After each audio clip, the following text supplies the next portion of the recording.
18ஆம் நூற்றாண்டின் தொடக்கத்திலே ஐரோப்பாவிலே தொழில் புரட்சி ஏற்பட்டது. அப்பொழுது ஓக் மரங்களுக்கு கடுமையான தட்டுப்பாடு நிலவியது. ஓக் மரங்கள் வலுவான மரங்கள்.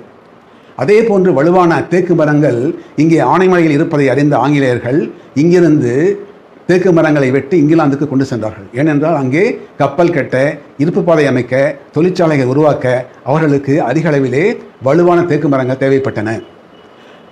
அளவுக்கு அதிகமாக தேக்கு மரங்கள் வெட்டப்பட்ட காரணத்தால் ஆனைமலையில் இருந்த காடுகள் மிகவும் சீரழிக்கப்பட்டன. இந்த நிலையிலே அந்த காடுகளை மீட்டெடுக்க வேண்டும் என்ற எண்ணத்தோடு ஆங்கிலேய அரசு திரு வுட் அவர்களை ஆனைமலைக்கு அனுப்பி வைத்தது. அங்கே சென்று பார்த்த வுட் அவர்கள் மிகவும் அதிர்ச்சிக்குள்ளானார்.